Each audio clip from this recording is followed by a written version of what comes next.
26 октябр президенти ҷумҳурии Тоҷикистон пешвои миллат муҳтарам Эмомалӣ Раҳмон дар деҳоти Чоргултепаи ноҳияи Рӯдакӣ ба фаъолияти марҳилаи дуюми корхонаи истеҳсоли пойафзоли ҷамъияти дорои масъулияти маҳдуди Сарҷам оғози расмӣ бахшиданд. иттилоъ дода шуд, ки корхонаи нави саноатӣ бо ҳадафи таъмини талаботи бозори дохилӣ бо маҳсулоти худӣ аз ҷониби соҳибкори ватанӣ Маҳмад Юсуф Ятимов бунёд шуда, дар он 25 сокини маҳаллӣ соҳиби кори доимӣ гардиданд. дар ин корхона тавассути хатҳои нави технологӣ истеҳсоли ду намуди пойафзоли мавсимӣ ба роҳ монда шудааст, ки дар бозор талаботи зиёд доранд. корхонаи мазкур дар як сол имкон дорад, ки то 366 000 ҷуфт пойафзоли мардона, занона ва кӯдаконаро бо шаклу андозаҳои гуногун истеҳсол намояд. боиси хушнудии мо муассисон, кормандон ва ширкати пойафзолбарории Сарҷам аст, ки тӯли як сол мешавад, ки ба мо муяссар гардид, ки бинои иловагии ширкатро ба кор дарорем. фаъолияти яксолаи мо нишон медиҳад, ки дар бозор талабот ва таваҷҷӯҳ ба молу маҳсулоти ватанӣ зиёд аст.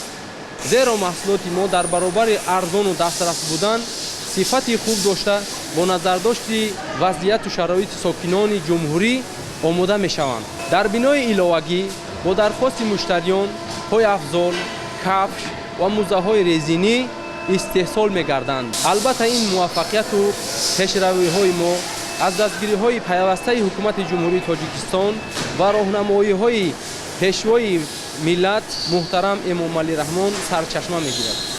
ба пешвои миллат муҳтарам Эмомалӣ Раҳмон иттилоъ доданд, ки ояндаи наздик бо ворид ва насби таҷҳизоти ҳозиразамон номгӯй ва ҳаҷми истеҳсоли пойафзолро афзоиш дода 20 нафари дигарро бо кор таъмин менамоянд. бо омодашавии коргоҳи навбатӣ дар марҳилаи дуюм дар маҷмӯъ ҳаҷми истеҳсоли пойафзол наздик ба 515 000 ҷуфт ва шумораи коргарон ба 45 нафар расонда мешавад.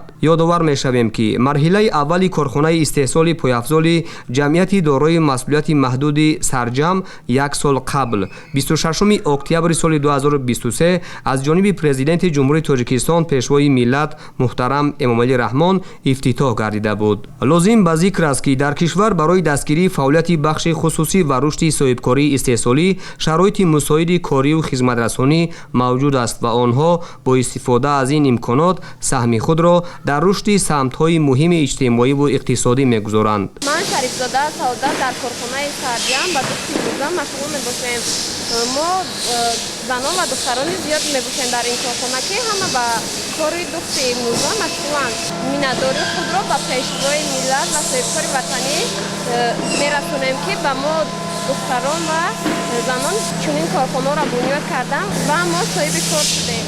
дар ҳамин ҷо президенти кишвар муҳтарам Эмомалӣ Раҳмон аз намоиши маҳсулоти истеҳсолгардидаи корхона дидан карданд. аз рӯи маълумот дар марҳилаи аввал ва дуюми корхона зиёда аз 50 намуди пойафзол истеҳсол карда мешавад. пойафзолҳои корхонаи мазкур бо сифати баландаш аллакай дар бозори дохилӣ харидорони зиёд пайдо кардааст. вобаста ба ин роҳбари давлат муҳтарам Эмомалӣ Раҳмон ба масъулини соҳа дастур доданд, ки шумораи чунин корхонаҳо ва ҳаҷми истеҳсоли ин ва дигар намуди пойафзол афзун карда шавад, то ки оянда бозори дохилиро бо ин маҳсулоти худамон таъмин карда тавонем.